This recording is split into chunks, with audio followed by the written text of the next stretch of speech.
Թուրքիայի ու Ադրբեջանի անօրինական լոբինգի մեջ կասկածվող Նյու Յորքի քաղաքապետ Էրիկ Ադամսը հայտարարել է, որ չի մասնակցելու քաղաքապետի պաշտոնի համար պայքարին։ Ընտրությունները կայանալու են նոյեմբերի 4-ին։ Դա նշանակում է, որ արդեն շատ շուտով նրա դեմ հարուցված քրեական գործը կարող է վերաբացվել։ Թեմայի շուրջ կզրուցենք Արտյոմ Երկանյանի հետ։ Արտյոմ, իսկ ինչու էր ժամանակին փակվել այդ քրեական գործը։ Էրիկ Ադամսը հայտարարեց, որ դուրս է գալիս ընտրապայքարից, քանի որ սոցհարցումների համաձայն նրա վարկանիշը շարունակում էր նվազել եւ նա աուտսայդեր էր այս ընտրարշավում։ Իսկ ժամանակին քրեական գործը նրա դեմ հարուցվել էր 2024 թվականի սեպտեմբերին, նրան մեղադրել էին կոռուպցիայի մեջ, այդ թվում նաև Ադրբեջանի եւ Թուրքիայի անօրինական լոբիզմի մեջ, եւ միակ բանը ինչ ժամանակին նրան փրկել էր Դոնալդ Թրամփի նախագահ ընտրվելն էր։ Դրանք շատ մտերիմ հարաբերություններ ունեն եւ ամերիկյան օրենքը իրավունք է տալիս նախագահին ժամանակավորապես պարտադրել, որպեսզի քրեական գործը ընթացք չտրվի, եւ Թրամփը օգտվել էր այդ հնարավորությունից, պատճառաբանել էր, որ Ադամսի դեմ քրեական գործը խանգարում է նախագահի անօրինական միգրացիայի դեմ պայքարի հարցում,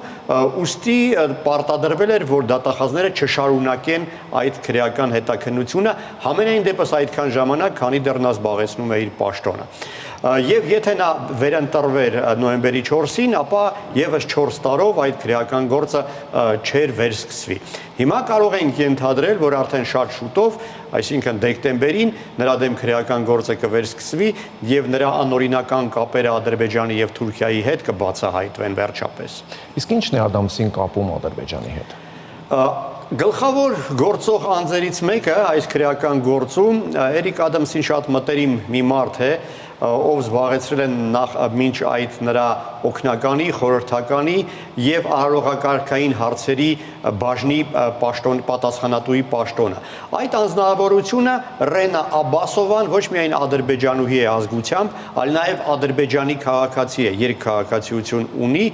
եւ ադրբեջանական լոբի առաջնորդներից մեկն է Ամերիկայում։ 2013-ից 18 թվականները նա զբաղեցրել է ադրբեջանական լոբիստական կազմակերպություններից մեկի Ամերիկա-ադրբեջանական միություն այդ կազմակերպության տարածաշրջանային տնօրենի պաշտոնը։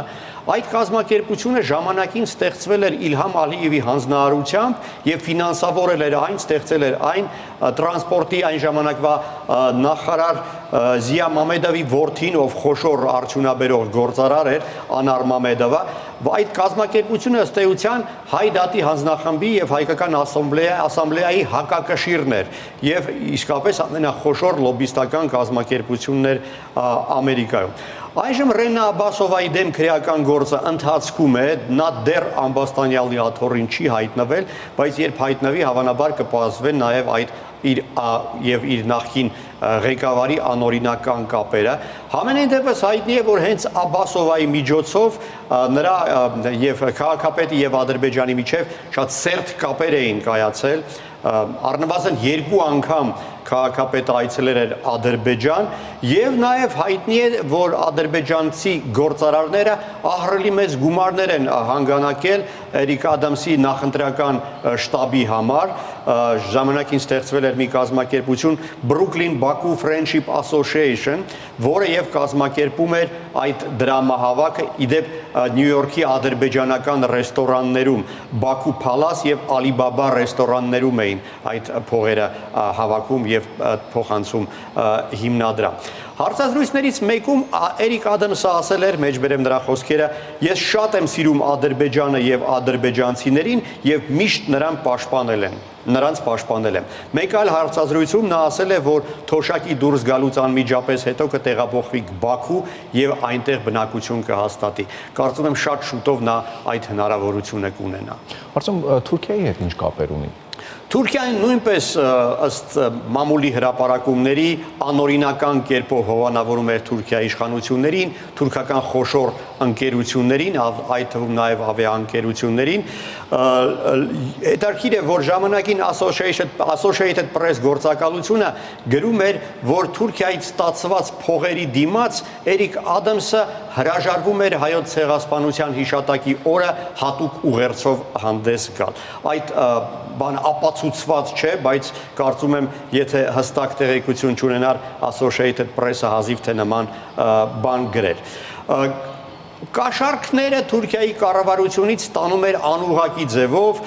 Թուրքիա այսպես շքեղ ուղևորությունների ձևով եւ իր ընտրական շտաբ հանգանակությունների տեսքով, այսինքն ինչպես եւ ադրբեջանցիներն էին անում։ Մի անգամ նա ասել էր, որ Նյու Յորքի ոչ մի քաղաքապետ այդքան հաճախ Թուրքիա չի այցելում, որքան ինքը։ Իսկապես 8 տարվա ընթացքում 8 անգամ Թուրքիա է այցելել, իսկ լրագրողները պարզել են, որ այդ նույն 8 տարվա ընթացքում նա մասնակցել է Թուրքիայի նվիրված 80 միջոցառումների։ Շնորհակալություն, Արտем։